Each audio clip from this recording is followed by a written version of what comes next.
मैं अर्चना शर्मा आज कथा सागर में प्रस्तुत हूँ हिमाचल के प्रसिद्ध कथाकार केशव की रचना फासला लेकर। इस बार जब कीर्ति उसे मिली तो पहले की अपेक्षा उदास और चुप चुप सी थी। वैसे तो यूं भी जितना समय वह उसके साथ रहती है अक्सर चुप ही रहती है, वही लगातार बोलता रहता है जब तक अपने बोलने के बारे में कॉन्शियस नहीं हो जाता। फिर वह भी चुप हो जाता है, मौन रबर के टुकड़े की तरह खिंचता रहता है। जब वह एक झटके के साथ टूटता, अच्छा अब चलूं, वह कहती, और दोनों बिना एक दूसरे की ओर देखे अलग अलग दिशा में बढ़ जाते। हेलो, कीर्ति ने धीमे से कहा। वह जब भी उससे मिलती है यही संबोधन गेंद की तरह उसकी ओर उछाल देती है। पहले पहल वह तत्परता से इस संबोधन को कैच कर लेता था, फिर धीरे धीरे ये तत्परता उदासीनता में बदलती गई और अब महज एक मुस्कान खींचकर रह जाता है। मेरे ख्याल में आज दौलत सिंह पार्क में ही बैठे, नीचे कमरे में जाने को मन नहीं, कम से कम यहाँ धूप तो है, वह बोला। कीर्ति ने भी प्रतिवाद नहीं किया। वे लक्कड़ बाजार से होते हुए रिच पर पहुंचे। 10-10 पैसे के 2 सिक्के देकर उसने टिकट खरीदे और पार्क के कोने में बिछी कुर्सियों पर जा बैठी। कुछ देर वह नीचे माल पर घूमते लोगों को देखती रही, फिर अचानक पीछे मुड़कर पूछा, कहाँ ठहरे हो? गुलमर्ग में। उसे जैसे इसी प्रश्न की उम्मीद थी। अच्छा, पहले तो कभी वहां नहीं ठहरे? उसके स्वर में उदासी मिला हल्का सा आश्चर्य का भाव था। ढलती धूप में कीर्ति का चेहरा और भी पीला लग रहा था। उसने ध्यान से देखा, उसकी आंखों के नीचे की स्याही गहरी हो गई थी, जिससे उसकी बड़ी बड़ी आंखों का सुंदर भाव फीका पड़ गया था। उसे लगा जिस मूड में वह आई है बराबर उससे उबरने की कोशिश कर रही है। बार बार उसकी आंखों में कोई भाव ऐंठता, चेहरा तनकर तमतमाने लगता, किंतु अत्यधिक खिंचाव के कारण जैसे वो परिणति को पहुंचकर टूट जाता। वह हताश सी पीछे की ओर झुक जाती, आंखें मूंदकर गहरी सांसें लेने लगती। उसकी आंखें बंद थीं। अचानक उसने एक आवश्यक सा प्रश्न उछाल दिया, तुम्हारे पापा कैसे हैं? वह भी जैसे इस प्रश्न के लिए तैयार नहीं थी। उसने चौंक कर आंखें खोली। एक पल के लिए उसे संदिग्ध नजरों से घूरती रही, जैसे कहना चाहती हो, जानते तो हो, फिर और क्या कहलवाना चाहते हो? आंखों का वो पस्त भाव जाने कहां लुढ़क गया था। चेहरा सख्त होने लगा था, पर आवाज में हल्का सा भी कंपन नहीं था। अधिकतर चुप रहने लगे हैं। उनका मौन असहाय होने लगा है। चाहती हूँ वो कहें कुछ भी, कुछ देर रुककर, जैसे खुद को बटोरते हुए। शायद वो ऐसी स्थिति पैदा कर देना चाहते हैं जिससे मैं खुद ब खुद आत्मसमर्पण कर दूं। पता नहीं उसे क्यों कीर्ति से सहानुभूति तक नहीं हुई। उसे लगा कि वह खुद कहीं बहुत कमजोर है और अचेतन रूप में उस स्थिति की प्रतीक्षा कर रही है, ताकि उसे एक अपरिहार्य परिस्थिति कहकर उससे समझौता कर सके। उसने ठंडे उदासीन लहजे में कहा, तुम जानबूझकर एक एब्सर्ड स्थिति पैदा करना चाहती हो, ताकि जो है उस पर से हमारा ध्यान हट जाए और कोई निर्णय लेने में हमेशा विलंब होता रहे। पल भर में ही उसका सांवला चेहरा लाल हो गया, आंखें स्थिर जैसे कील ठोंकर जड़ दी हो, मुठ्ठियां भींच गई। मुझे कुछ नहीं चाहिए, उनसे भी, तुमसे भी कुछ नहीं मांगती मैं। जानती हूँ आज तक मैंने कुछ भी नहीं खोया है, इसलिए वह कठिनाई से ही इतना कह पाई। बाकी उसकी सिसकी में ही दबकर रह गया। उसने चेहरा हथेलियों से ढांप लिया। उसने इधर उधर देखा, आसपास कोई नहीं था। सिर्फ बीच वाले बैंड घर के पीछे से कुछ मिली जुली आवाजें उभर रही थी। सामने रेन शेल्टर में कुछ औरतें जमा थी और रिच पर लोग कबूतरों के दाना चुगते हुए झुंड की तरह उस दम तोड़ती धूप के टुकड़े में फैले हुए थे। नीचे माल पर भीड़ बढ़ने लगी थी। ठंड कुछ कुछ अधिक हो गई थी। पार्क भी लगभग सूना हो गया था। कीर्ति की सिसकियां थम गई थी, पर आंखें अभी तक गीली थी। ढके हुए पौधे सा भाव फिर उसके चेहरे पर उतर आया था। मैं तुम्हें कुछ नहीं दे पाई हूँ। स्वेटर के बटन बंद करते हुए वो कहने लगी, पर मेरे पास जो नहीं है भला मैं उसे कहां से लाऊं? उसके इस आत्म स्वीकार में विवशता नहीं, एक कोमल दृढ़ता थी। जिसने उसे अपने उस कवच से निकलने के लिए मजबूर कर दिया। कीर्ति, मैंने हमेशा यही कहना चाहा है कि मुझे जैसे दूसरे जानते अथवा कहते हैं, तुम भी जब उसी खिड़की से देखती हो तो। वह कहते कहते रुक गया। तो क्या? कीर्ति ने उसकी ओर झुकते हुए हौले स्वर में कहा। तो ऐसे लगता है जैसे तुम बहुत दूर से पुकार रही हो। अपने लिए जानना तो अपनी ही तरह से हो सकता है, उसने कहा। तुम्हें मैंने हमेशा तुम्हारी बातों के माध्यम से ही समझना चाहा है। शायद मैं ऐसी ही हो गई हूँ। कुछ पल रुककर, तुम तक पहुंचने का कोई और भी रास्ता हो सकता है, इसका तो मुझे कभी पता ही नहीं चला। उसके बाद में जो छिपा हुआ व्यंग्य था, उससे वो तिलमिला उठा। शायद इस सब के लिए जिम्मेदार वही था। उसके कहने से कम उसे तो यही लगा। उसे वह दिन याद हो आया जब कीर्ति अपनी पढ़ाई समाप्त कर घर लौट रही थी। वह उससे मिलने शिमला गया। कीर्ति ने कहा था, तुम भी चलो ना। वो कतई जाना नहीं चाहता था, किंतु उसकी निर्भयता को देख इनकार नहीं कर सका था। जब वे घर पहुंचे तो अंधेरा हो चुका था। कीर्ति भीतर चली गई और उसने कुलियों से उसका सामान बरामदे में रखवा दिया। यूं ही वह भीतर की ओर चला, उसने सुना भीतर उसकी मम्मी कह रही थी, किस लिए आया है ये? और उसके बढ़े हुए कदम दहलीज पर ही ठिठक गए। मन हुआ कि यहीं से लौट जाए, किंतु न जाने क्या सोचकर बरामदे में पड़ी कुर्सी पर बैठा सिगरेट फूंकता रहा। भीतर माँ बेटी में बहस चलती रही। पता नहीं कितनी देर बाद उसका भाई आया था। बोला, मम्मी बुला रही है, और वह यंत्र चालित सा उसके पीछे हो लिया। उसकी मम्मी पलंग पर तकियों के सहारे अधलेटी पड़ी थी। कीर्ति साथ वाले पलंग पर किसी पत्रिका के पन्ने उलट रही थी। छूटते ही उसकी मम्मी ने कहा था, क्या तुम्हारा यहाँ आना बनता है? उनकी आवाज उत्तेजना की वजह से कांप रही थी। वो चुप रहा था। मम्मी ने हाथ बढ़ाकर पलंग के साथ सटे आदमकद आईने पर से अपना चश्मा उठाया, आंखों पर चढ़ाकर फिर न जाने क्या क्या कहती रही, जैसे वह वहां नहीं था। जिस थाली में खाया उसी में छेद कर दिया। उनके इस अंतिम वाक्य पर वह एकदम चौंक उठा। उसने सुना कीर्ति कह रही थी, मम्मी, ये अलमारी के ऊपर वाले रोशनदान में कबूतरों का जोड़ा कब से रहने लगा है? उसने देखा मम्मी का चश्मा नाक पर लुढ़क आया था। वह हाँफ रही थी। ढेर सारा थूक होंठों के किनारों पर जमा हो गया था। कीर्ति की आंखें रोशनदान पर टिकी हुई थी और वह एक झटके के साथ अपना ब्रीफकेस उठाकर तेज तेज कदमों के साथ बाहर निकल आया था। वह एक झटके के साथ उठा। तुम्हें देर हो जाएगी। उठते हुए उसने देखा कीर्ति की आंखों में गर्व का हल्का सा उड़ता उड़ता भाव था। पार्क से निकलकर कॉलेज के ढलान तक उनमें से कोई कुछ नहीं बोला। ढलान के सिरे पे पहुंचकर वह रुक गया। अच्छा, अब तुम जाओ। उसका स्वर उखड़ा उखड़ा सा था। कीर्ति ने एक पल ठिठक कर उसकी ओर देखा। मुश्किल से अभी 3 ही कदम लिए होंगे कि उसने पीछे से पुकारा, सुनो। उसके बढ़ते हुए पैर रुक गए। वह ज्यों ही पीछे की ओर घूमी, उसका स्वर ढलान से लुढ़कते हुए पत्थर की तरह उसकी ओर आया, मैं कल वापस जा रहा हूँ। और फिर बिना देखे कि इस अचानक वाक्य की कीर्ति पर क्या प्रतिक्रिया हुई, वह रिच की ओर चलने लगा।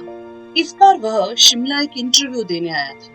उस इंटरव्यू के बाद जिस निराशा और उदासी ने उसे घेर लिया था, वही अवसाद धीरे धीरे फिर उस पर कुहासे की तरह उतरने लगा था। साथ ही कीर्ति का वह अंतिम वाक्य उसके भीतर मकड़े की तरह रेंगने लगा था। वो हर बार यही सोचकर शिमला आता कि इस बार अवश्य कुछ न कुछ बदला हुआ होगा, किंतु वहां पहुंचने पर सब कुछ वैसा ही होता। लवर्स लेन का वही दीर्घ अंतरालों में चौंकता सन्नाटा, सोनी क्वालिटी का सड़क की ओर वाला ठिठुरा सहमा हुआ कोना, खिड़कियों के कांच पर जमा हुआ कोहरा और बार बार कांपती उंगलियों से कांच पोंछकर बाहर फैली धुंध के पार कुछ देखने का निरर्थक प्रयास। टिप के लिए वेटर की वह ऑटोमेटिक मुस्कान, जो कभी कभी उसे एक प्रकार की वितृष्णा से भर देती। उसका मन होता उठकर वेटर के मुंह पर एक जोरदार तमाचा जड़ दे, फिर पूछे, लगी तो नहीं? और फिर उसका लगातार बोलते चले जाना, कहीं बीच में चौंक कर, तुम क्या कहती हो? और कीर्ति का पल भर के लिए अजनबी नजरों से उसकी ओर देखना। फिर पुनः कांच पर उंगलियां फिरा बाहर फैले कोहरे के पार कुछ देखने का प्रयास। बोझिल सी चुप्पी। काफी देर के बाद क्लिक की ध्वनि से जागता वह कोना।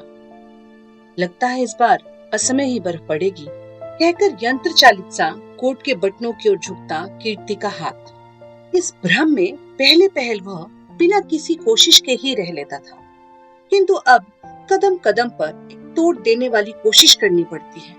आखिर किस लिए? ये जानने के लिए उसके भीतर हमेशा एक द्वंद छिड़ा रहा। इसी अंतर्द्वंद के लिए उसने दोस्तों के आरोपों तथा अन्य कई बाहरी तनावों और दबावों को झेला है। उसने दोस्तों को अक्सर कहते हुए सुना है, यह भुवन की लादी हुई विवशता है। He shows an over concern with the things. इस बार वह किसी नतीजे पर पहुंचकर शिमला आया था, किंतु उससे मिलने के बाद उसे लगा कि उसने कीर्ति को एक लकीर दे दी थी, पर चुपचाप बिना कोई प्रतिवाद किए उस पर चलती रही। पर वह कहीं और भटकता रहा, तर्क और बुद्धि की दुनिया में, इस प्रतीक्षा में कि वह उस लकीर पर चलती हुई उस तक पहुंचेगी। अचानक उसे लगा कि उसने आज तक उसे शब्द ही दिए हैं, कोई एहसास नहीं। अगर ये सब ऐसा ही है तो कीर्ति ने जो आज कहा वो उसे बहुत पहले कह देना चाहिए था। वो इसी मानसिक ऊहापोह में भटकता हुआ इर्द गिर्द से अनभिज्ञ बढ़ता जा रहा था। तभी पीछे से किसी ने उसके कंधे पर हाथ रख दिया। उसने चौंक कर पीछे देखा। अजय था। कब आए? सवाल अजय ने किया। परसों, उसने संक्षिप्त सा उत्तर दिया।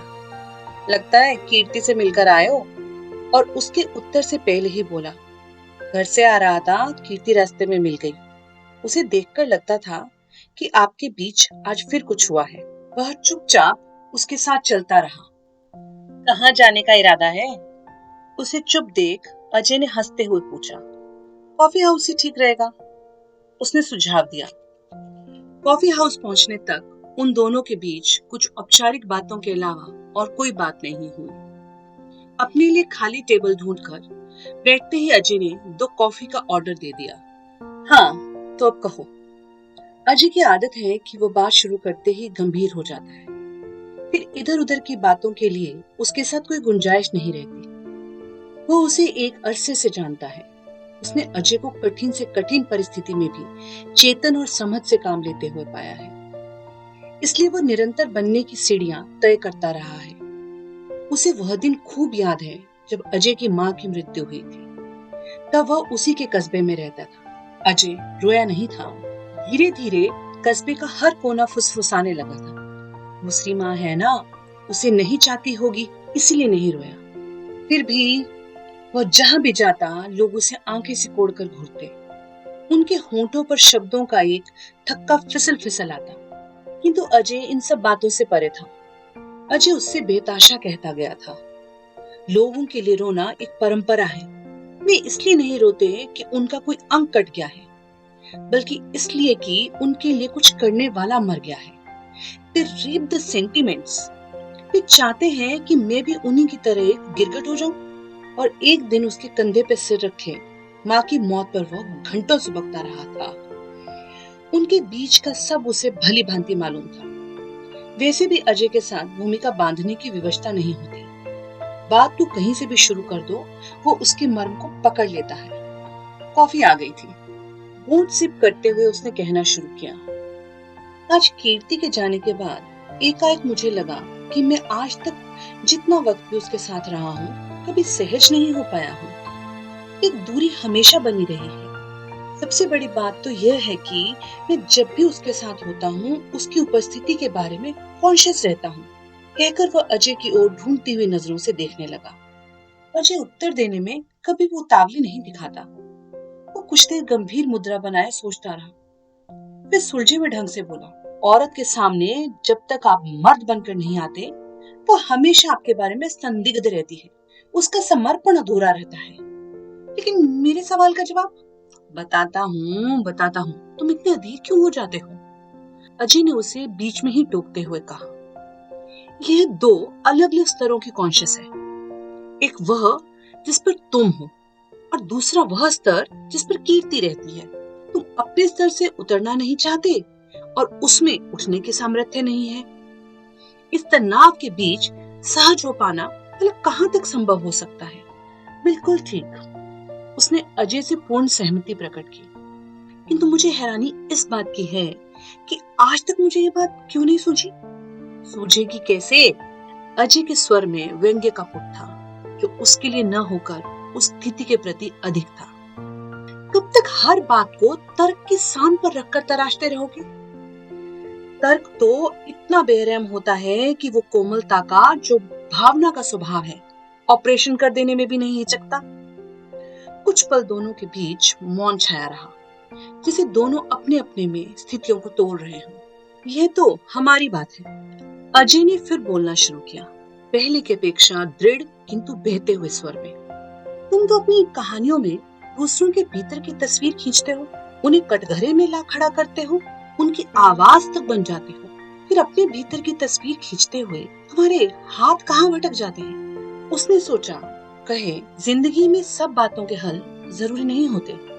कुछ तो होता है जिसे आदमी अपने पास रखना चाहता है, अनसॉल्व, पिड्डों की भूमि की तरह, जिसमें से अनगिनत संवेदनाएं जन्म लेती रहती हैं। और सब कुछ छिन जाने पर भी एहसास की दौलत आदमी के पास बनी रहती है, जो आदमी और आदमी के बीच जो एक नाजुक रिश्ता है उसे टूटने नहीं देता। किंतु अजय से उसने ये सब नहीं कहा। ये नहीं कि वो उससे कहना नहीं चाहता था, बस यूं ही। कॉफी हाउस में शोर बढ़ता जा रहा था। लगता था जैसे सभी लोग दिन भर की ऊब थकान कॉफी की कप से धो डालना चाहते हो। हर कोई उत्तेजित था, जैसे हर आदमी जिंदगी के सभी महत्वपूर्ण फैसले आज ही कर डालना चाहता था। अच्छा, मैं तुम्हें एक बात बताता हूँ। अजय ने आखिरी घूंट भरकर प्याला एक और खिसकाते हुए कहा, जब भी मैं अपनी गर्लफ्रेंड से मिलता, मेरी यही कोशिश रहती कि मैं अपनी एक इमेज उसके सामने खड़ी कर दूं।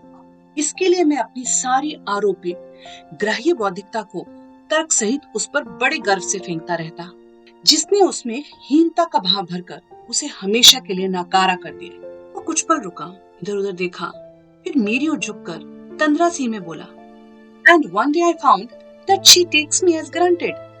मैंने उसे खड़ा करने के बजाय किसी गहरे अंधेरे में ढकेल दिया था। कहकर अजय चुप हो गया। उसने गहरी सांस खींची और बिखराव की यह प्रक्रिया तभी से चालू हो गई। उसने जैसे बात को पूरा करते हुए कहा, इस बीच बेरा 2 बार बिल के लिए आ चुका था। लोग जैसे बिलों से निकलती चींटियों की तरह भीतर आ रहे थे। कई एक लोग टेबल खाली होने की प्रतीक्षा में इधर उधर झांक रहे थे। बेरा फिर उनकी टेबल पर आया। बाबूजी, इस वक्त रश। ठीक है। उसने जेब से 1 रुपए का नोट निकालकर तश्तरी में रखा। फिर दोनों उठकर बाहर आ गए। मेरे ख्याल में एक चक्कर माल का लगा लें, उसने कहा। नवंबर के महीने में शिमला में ठंड पूरे जोरों पर होती है। अविवाहित लोग इसलिए घर नहीं जाना चाहते थे क्योंकि सूना घर काटने को दौड़ता है, और पत्नियों वाले इसलिए घूम रहे थे कि पत्नियां पुरानी हो गई हैं। माल पर कम से कम ताजा चेहरे तो नजर आते रहते हैं। कैंडल पॉइंट पर पहुंचकर अजय ने कहा, बीच की ओर चलते हैं। मॉल पर चलते हुए बात करना मुश्किल हो जाता है। दोनों उधर ही चल पड़े। और फिर हमारे साथ सबसे बड़ी मुश्किल ये है कि हम व्यक्ति को व्यक्ति की तरह नहीं लेते। अजय अभी तक वहीं था। हमेशा उसे समाज की खिड़की से देखते हैं, परखते हैं। यही कारण है कि हमारे बीच सेतु होता हुआ भी अनछुआ रह जाता है। कहकर अजय खड़ा हो गया और गोपनीयता से कहा, and this is the major cause of our failure and disillusionment in a relationship। उसे पता था अब अजय और कुछ नहीं कहेगा। वह उसे छोड़ने रिश्ते तक गया। वह उससे विदा लेकर वह पल भर को रेलिंग के साथ लगकर खड़ा हो गया। हवा का एक वहशी झोंका उसके बालों को उड़ाता हुआ गुजर गया। दूर पार रेडियो स्टेशन के ट्रांसमीटर की लाल बत्तियां शून्य में लाल गोलों सी ठहरी हुई लगती थी। उसने एक बार घड़ी देखी, कोट के कॉलर ऊपर किए और होटल की ओर चल पड़ा। लौटते हुए उसे अचानक ऐसा प्रतीत हुआ जैसे उसकी एक टांग बनावटी है। वो लंगड़ाता हुआ स्टेशन की ओर चला जा रहा है, पर स्टेशन अभी दूर है और गाड़ी छूटने में बहुत कम वक्त। इसी के साथ ये कहानी यहीं समाप्त हुई। मिलते हैं जल्द ही एक नई कहानी के साथ। धन्यवाद।